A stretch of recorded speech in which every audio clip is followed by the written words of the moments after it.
Hello everyone, ये lecture 4 है CSAT के लिए। हमने डायरेक्शन वाला जो टॉपिक है वो कंप्लीट किया।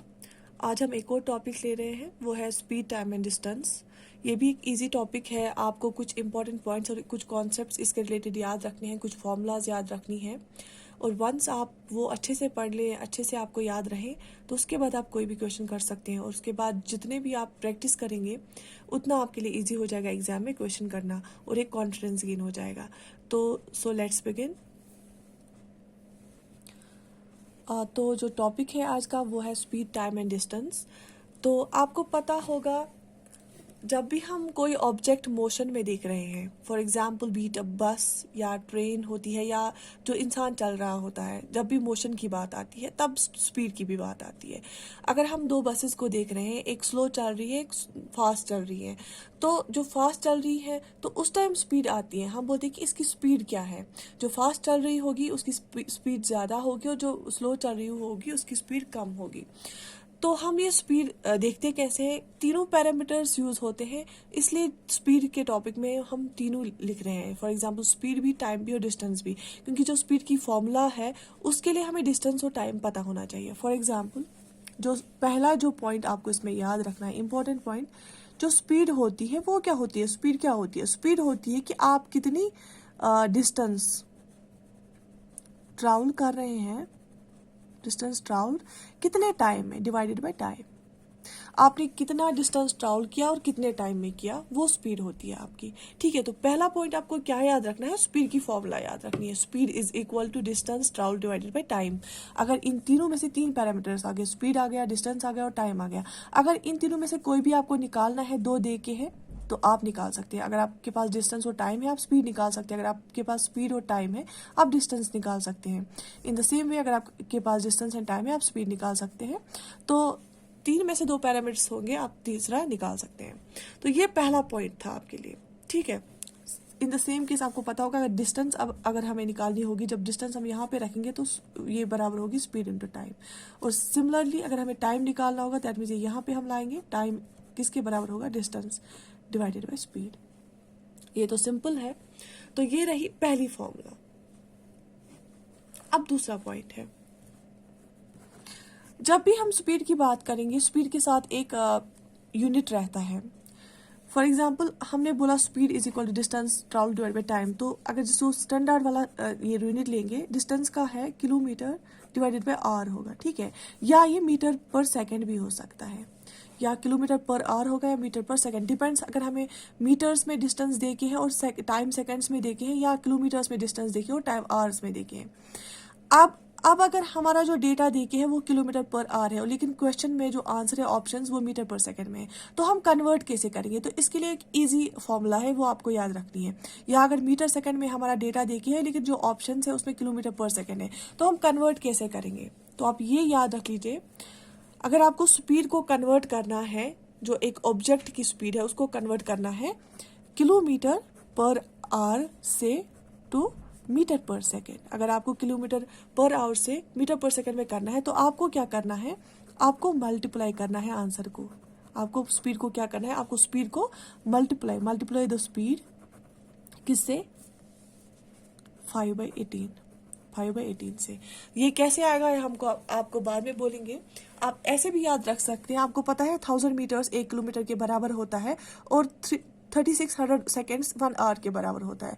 तो अगर हमें ये छोटा वाला ये बड़े में करना है या बड़ा वाला छोटे में करना है, तो हम 1000/360 या 360/1000 कर रहे हैं, तो हमें 5/18 आता है। तो आप सिंपली याद रख लीजिए, अगर आपको किलोमीटर पर आवर को मीटर पर सेकंड में करना है कन्वर्ट, तो आपको स्पीड को मल्टीप्लाई करना है 5/18 से। ठीक है, तीसरा पॉइंट, अब अगर आपको मीटर पर सेकंड को कन्वर्ट करना है टू किलोमीटर पर आवर, तो आपको मल्टीप्लाई करना है स्पीड को, multiply the speed by 18/5। तो फिर आपको स्पीड को क्या करना है, 18/5 से मल्टीप्लाई। तो ये चीज़ें, 3 चीज़ें आपको याद रही। पहली तो स्पीड की formula, distance travel divide by time. दूसरा, अगर आपको किलोमीटर पर आवर को मीटर पर सेकंड में कन्वर्ट करना है तो आपको क्या मल्टीप्लाई करना है स्पीड को, 5/18। और अगर मीटर पर सेकंड को आपको किलोमीटर पर आवर में चेंज करना है तो आपको 18/5 से मल्टीप्लाई करना है। जब आप क्वेश्चंस करेंगे तो आप प्रैक्टिस में लाएंगे इन फॉर्मूलाज को, आपको आपका जो कॉन्सेप्ट है वो ज़्यादा क्लियर हो जाएगा। अब इसमें 4th पॉइंट आप क्या याद रखेंगे, एक और कॉन्सेप्ट आता है एवरेज स्पीड। एवरेज स्पीड की बात जब हम करेंगे या क्वेश्चन में एवरेज स्पीड आपको निकालना होगा, उस टाइम आप कौन सी फॉर्मूला यूज करती है, सेम है, लेकिन आपको ध्यान में क्या रखना है, जो एवरेज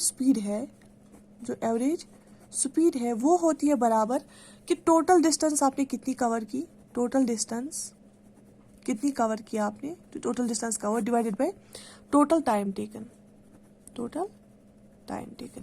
फॉर एग्जाम्पल, अगर आप एक पार्ट, फॉर एग्जाम्पल 60% आप डिस्टेंस आप कवर करते हैं इतने टाइम में और 40% आप करते हैं इतने टाइम में, तो आप टोटल टाइम भी को भी ऐड करेंगे और डिस्टेंस को भी ऐड करेंगे, वो आपकी फिर आपको टोटल डिस्टेंस को करेंगे डिवाइड टाइम से, जैसे फॉर्मूला आपको सामने है, average speed is equal to total distance cover divide by total time, तो आपकी एवरेज स्पीड आएगी। ठीक है, तो कभी आपको डायरेक्ट क्वेश्चन भी हो सकता है, अगर लोअर लेवल का होगा, अगर हाई लेवल का होगा तो कुछ कन्वर्जन आएगा, तो वो हम जब क्वेश्चंस करेंगे तो तब हम आपको समझाएंगे। तो ये था एवरेज स्पीड का कॉन्सेप्ट। आई होप कि आपको ये समझ आ रहा है। अगर किसी को अभी भी कोई कंफ्यूजन है या कोई डाउट है तो प्लीज वो कमेंट सेक्शन में लिख दीजिए। इसके बाद 5th पॉइंट जो आपको याद रखना है वो है रिलेटिव स्पीड का। किसका है, वो है रिलेटिव स्पीड का कॉन्सेप्ट। रिलेटिव स्पीड क्या होती है, relative speed is the speed of one object with respect to other object, speed of one object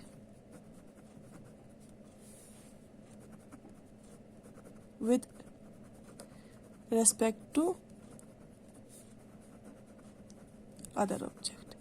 for example, हमने बोला कि जब भी मोशन की बात आती है तभी स्पीड की बात आती है।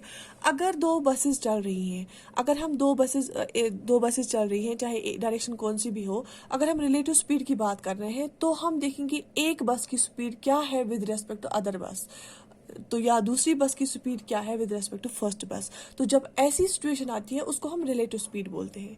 ठीक है, तो अब हम देखेंगे कि रिलेटिव स्पीड जो है वो हम कैसे करेंगे क्वेश्चंस में। तो देखिए, अगर यहाँ पे ये एक ट्रेन ए है, ये ऐसे जा रही है और ये किस स्पीड से जा रही है, x किलोमीटर पर आवर, क्या जा रही है, x kilometre per our speed से। तो ट्रेन ए है, इसकी speed x kilometre per our है। और अब ट्रेन बी है, इसकी स्पीड जो है वो है y किलोमीटर पर आवर, दो की डिफरेंट स्पीड है। ठीक है, तो अब हमें रिलेटिव स्पीड देखनी है। तो अब हमें रिलेटिव स्पीड में क्या देखना होता है, डायरेक्शन देखनी होती है। फॉर एग्जाम्पल, मैंने आपको बोला रिलेटिव स्पीड होती है जब स्पीड हम देखेंगे with respect to other object, moving object, तो दोनों ऑब्जेक्ट्स की हम डायरेक्शन देखेंगे। ठीक है, तो जब डायरेक्शन सेम होगी, सेम डायरेक्शन, फॉर एग्जाम्पल अगर कोई श्रीनगर से दिल्ली बस जा रही है, तो एक बस जा रही है, तो दूसरी बस भी श्रीनगर से दिल्ली जा रही है, that means they are going in the same direction, इन दोनों की डायरेक्शन सेम होगी। तो जो उन दोनों की स्पीड होंगी, फॉर एग्जांपल अगर ये ए बस भी श्रीनगर से दिल्ली जा रही है और बी भी श्रीनगर से दिल्ली जा रही है, रास्ता भी सेम होगा और डायरेक्शन भी सेम होगी, तो उस टाइम पे हम क्या करते हैं, उस टाइम पे हम इन दो की स्पीड्स को डिफरेंस करते हैं, माइनस करते हैं, सब्ट्रैक्शन करते हैं, x माइनस वाई। जो आंसर होगा वो रिलेटिव स्पीड होगी किलोमीटर पर आवर में। ठीक है, x माइनस वाई जो आंसर होगा वो रिलेटिव स्पीड होगी। अब दूसरा जो केस है वो है जब ऑपोजिट डायरेक्शन में होगी, जब डायरेक्शन अपोजिट होगी। फॉर एग्जांपल, एक बस ए श्रीनगर टू दिल्ली जा रही है और जो बस बी है वो दिल्ली से श्रीनगर आ रही है, तो इनकी जो डायरेक्शन है बिल्कुल ऑपोजिट होगी, क्योंकि जो यहाँ से एक जा रही है और दूसरी वहां से आ रही है, तो इनकी जो स्पीड होगी उस जब हम रिलेटिव स्पीड निकालेंगे तो वो हम क्या करेंगे, ऐड करेंगे x प्लस वाई। ठीक है, तो x kilometre per hour A की स्पीड है, y kilometre per hour B दूसरे की स्पीड है। जब सेम डायरेक्शन होगी तो इनका हम सब्ट्रैक्शन करेंगे x माइनस वाई, और जब ऑपोजिट डायरेक्शन होगी तो x प्लस वाई जो आंसर आएगा वो किलोमीटर पर आवर में आएगा, क्योंकि दोनों क्या है, किलोमीटर पर आवर में। तो ये 2 केसेस थे रिलेटिव स्पीड के। आई होप कि इतना समझ आया होगा आपको। अब एक और इम्पॉर्टेंट पॉइंट और एक इम्पॉर्टेंट फॉर्मूला मैं एक बोलूंगी, जिससे आप बहुत सारे क्वेश्चंस कर सकते हैं।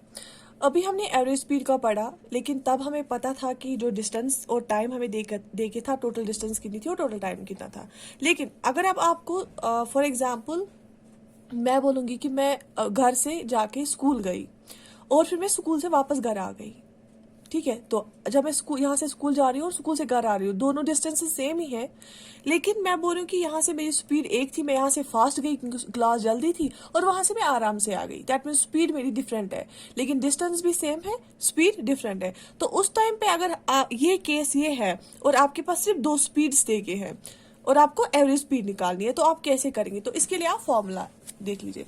अगर मैं यहाँ से x kilometre per our speed पे गई और वहां से y kilometre per our speed पे वापस आई, डिस्टेंस तो सेम है, तो अब हमें एवरेज स्पीड निकालनी है। एवरेज मेरी स्पीड क्या रही, ठीक है, वो किसके बराबर होती है? उसके लिए फॉर्मूला है 2